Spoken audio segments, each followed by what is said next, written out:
Now, in this presentation, I'd like to describe briefly the development of the Irish language collections in the National Library from its establishment in 1877 to the present day.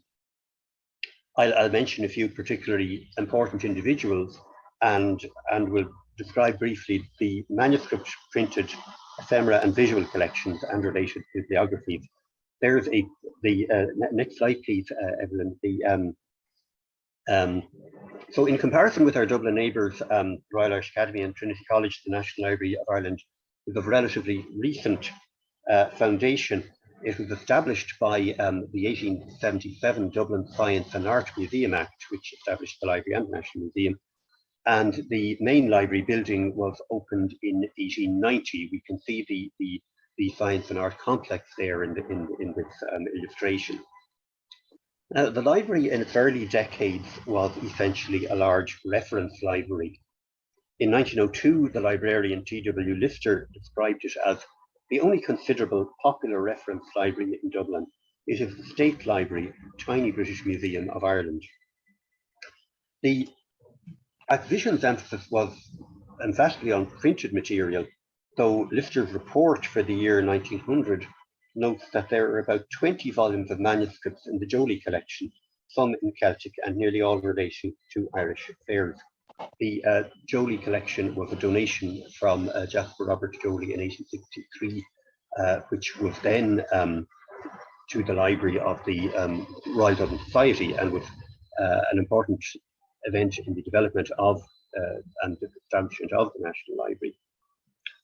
Now, according to the 1901 census records, none of the three librarians, Lister, Robert Lloyd, Prager, and William Kirkpatrick McGee, spoke Irish. 1904 was an important year for the library, as at their meeting of March 25th, 1904, the trustees elected Mr. R.I. Best to be third assistant librarian and sent up his name to the department for confirmation. Best in 1901, incidentally, didn't note a knowledge of Irish in his census return either, though he did so in the later 1911 census return. Best was the first Celtic scholar on the library staff, and he was indeed appointed just in time to appear in Joyce's Ulysses in the library chapter, Scylla and Charybdis, where he is described as a beautiful and sadness Best. Best was born in Derry on the 17th of January 1872, and at an early age he went to live in France. In his years in Paris, his acquaintances included Maud Gonne, John Millington Synge, with whom he remained friendly, and Stephen McKenna. Synge brought Best to the Collège de France in 1897 to attend lectures by Darbois de Joubinville, and when Best returned to Dublin, he began to study Irish. He was honorary secretary of the School of Irish Learning, originally at 28 Kildare Street, very near the library, from 1903 to 1924, full period of its existence. His influence is evident from the list of donors to the library, which appear in the annual reports. And in 1907, the library received a significant bequest of books and manuscripts on the language, history, and archaeology of Ireland from the library of the late David Common. Next slide, please.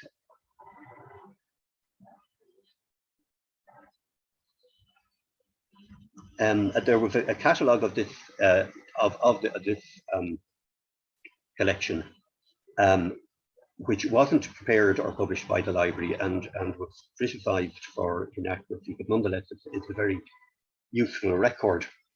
The trustees' report for 1907 notes that the most remarkable gift received by the library during the past year has been the collection of books and manuscripts on the language, history and archaeology of Ireland belonging to the late Mr. David Common, MRIA. This fine collection, consisting of upwards of 1,100 printed volumes and 44 manuscripts, includes all the principal standard works on the Irish language and many rare catechisms, tracts and pamphlets, records of successive movements for the promotion and revival of the language, etc. So this effectively is the library's first significant acquisition of Irish language manuscripts. The librarian's report for 1905-06 notes the card index to Irish philology and archaeology, clearly an initiative of Best, and his Best bibliography of Irish philology and printed Irish literature was published in 1913. Companion volume covering the years 1913 to 1941, appeared in 1942. Next slide, please. Yeah, there's the title page of the first volume. West was also responsible for the purchase of many valuable Irish manuscripts from the Phillips collection in 1931. The trustees' report for 1930-31 states that the most notable event in the library year, indeed in the history of the library for many years, was the acquisition of the Irish manuscripts forming part of the Phillips collection preserved at Thurlaston House, Cheltenham.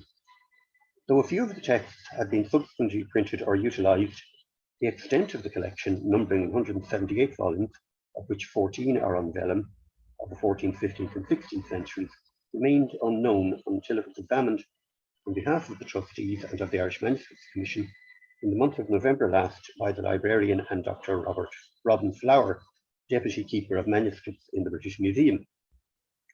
As a result of their report, and on the recommendation of the trustees, the collection was purchased for the National Library.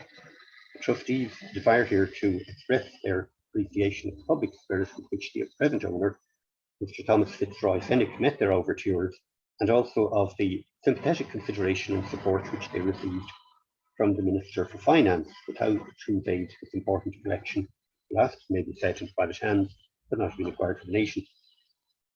A.N.L. Munby wrote that future generations of Irish scholars would have good reason to be grateful to Dr. Best, who secured for his nation the last collection of early Irish manuscripts still in private hands, nor should they forget the share of Mr. Ernest Blythe, the enlightened Minister of Finance, who provided the funds. Next slide, please. The illustration shows Thomas Fitzroy Fenwick, who negotiated the sale. The collection was acquired for £1,850. The annual report for that year, 30-31, lists manuscripts acquired by the library. These were incidentally the start of the G sequence, the Gaelic manuscript sequence, and Best acquired further Phillips manuscripts in 1938. The trustees' report for 37-38 notes a short titled catalogue of the manuscripts in the Irish language contained in the Common Request and Jolie collection as printed on slips and laid down in the reading catalogue. This, in conjunction with the list of Phillips and other manuscripts published in the appendix to the reports, now provides a complete list of the various Irish manuscripts in the library. I think as librarians we often find it very interesting what catalogues existed in the past, but that is something to which I will return later in my presentation. In practice, it seems that the trustees' report effectively served as the catalogue of the manuscript. One of the trustees' reports does indeed contain a very detailed list of catalogue records of the Phillips manuscripts. Best retired from the library in 1940 and became a senior professor in the School of Celtic Studies at the newly founded Dublin Institute for Advanced Studies, retiring at the age of 75. He died in 1959, and he was succeeded as director by Richard James Hayes, who this was in the year 1940. Another very significant collection of manuscripts came to the library in 1944, 90 manuscripts which had belonged to the bibliographer and book collector Seamus O'Cassidy. It was incidentally as late as 1949 that the library established a manuscripts department and appointed Dr. Edward McLysaght as Keeper of Manuscripts. I met Dr. McLysaght on my very first day in the library in 1983, it's interesting how one can, a generation or two can bring you back very far in the history of the library. Of course, hundreds of individual items have been acquired by donation purchase over the years. And I'd like to quote from my retired colleagues, San and Inez Fletcher, who wrote that in any consideration of the National Library's Gaelic manuscripts, tribute must be paid to the great Irish scholar Nessini Hay of the School of Celtic Studies at the Dublin Institute for Advanced Studies, who died in April 1993. Her detailed catalogues covering approximately half the collection have been published in a series of fascicles since 1961, members of the staff of the National Library are among the many with whom she most generously shared her immense knowledge of Irish manuscript tradition over the years. This work of preparing fascicles describing the manuscripts in considerable detail was continued by Professor mBailiúcháin. To date, 13 fasciculi have been published, the last appearing some time ago in 1996. However, it is planned to resume work on this project. Now, Hayes was quite a remarkable man. Being aware that so many of the archives and manuscripts relating to Ireland were held abroad, he embarked in 1945 on a major project of obtaining microfilm of manuscript material abroad.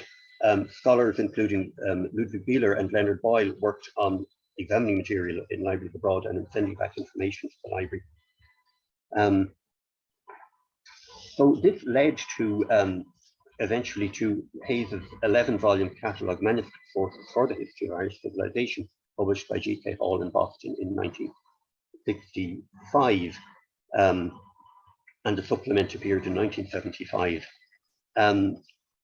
There was also a companion series, Sources for the History of Irish Civilization, articles in Irish periodicals, which appeared in 1970. And these publications form the basis of the library's online database sources resource, which was launched in 2009. Work has been done on actually copying or amending or including sources manuscript records in the library's online catalogue, so that in the fullness of time there would be no need for the original hard copy volumes. Next slide, please.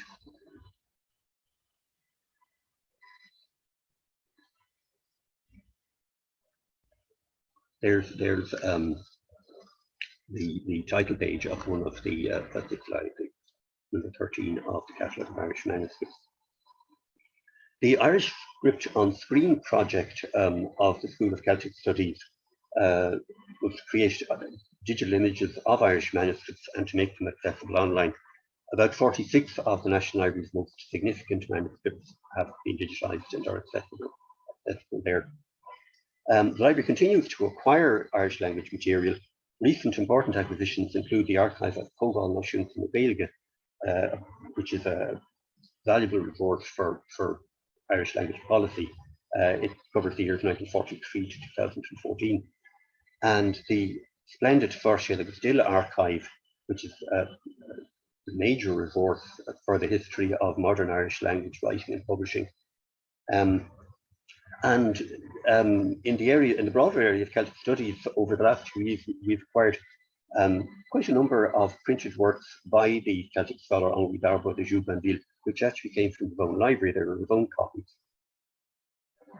Next slide, please. Now, to focus now on the print collections, it's evident that in its first decades, the library concentrated primarily on the collection of printed books.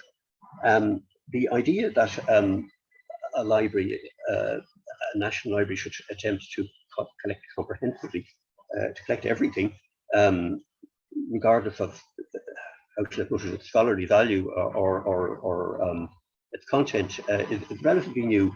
And it was only as late as 1927 that the National Library acquired legal deposit status, which is really a sine qua non for a national library.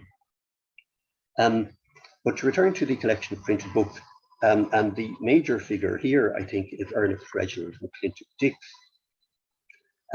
Between 1898 and 1936, Ernest Reginald McClintock Dix presented the main part of his collection of early and provincial Irish imprints to the library, and these include a number of Irish language books published in Ireland. In 1905, Dix, along with Seamus O'Cassidy, published a list of books, pamphlets, and so on, printed wholly or partly in Irish from the earliest period to 1820. Now, we've heard a fascinating account of Flolista printing in the Irish language from Michael, and I can't speak highly enough of that work. It is absolutely wonderful, and it is a monument of scholarship, and our thanks are due to the late Professor Sharp and to Michael.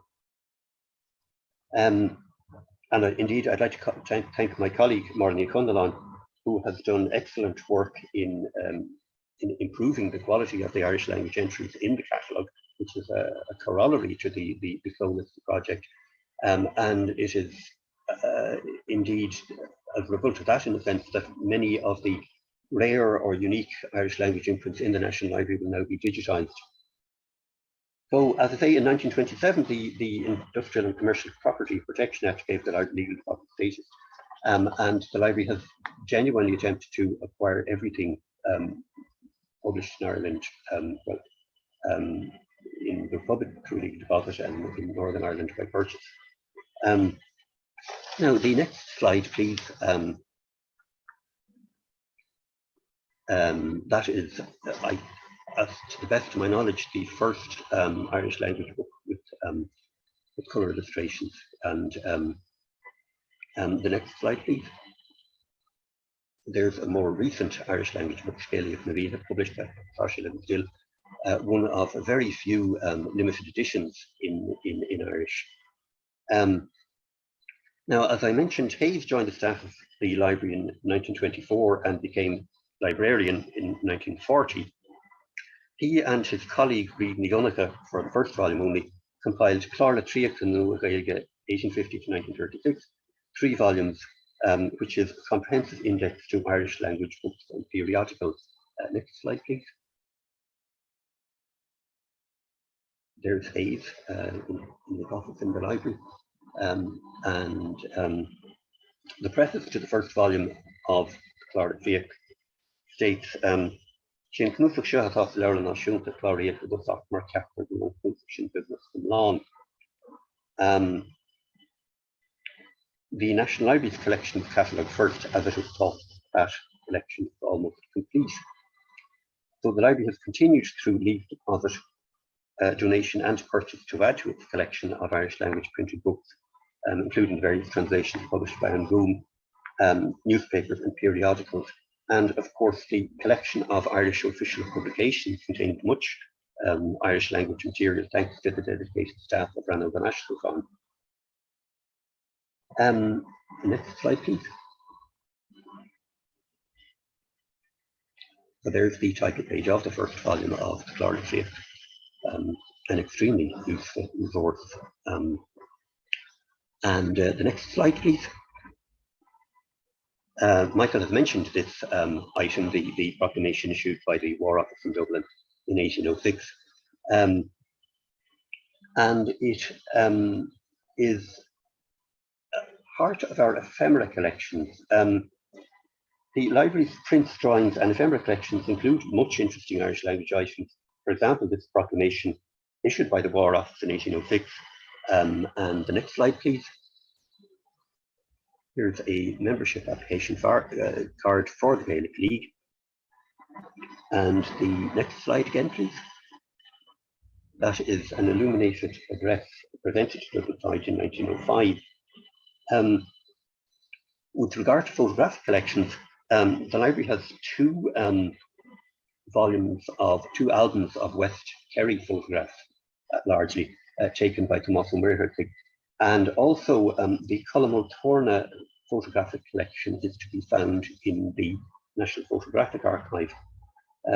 This was donated in 2020 by For Gaeilge, and it consists of an estimated 16,500 photographs by Colm taken largely between 1985 and 2005, when he worked as the photographer for Sale, the All Ireland Irish Language magazine, which means that in practice, given the sheer volume, the bulk of this photographic collection is unpublished.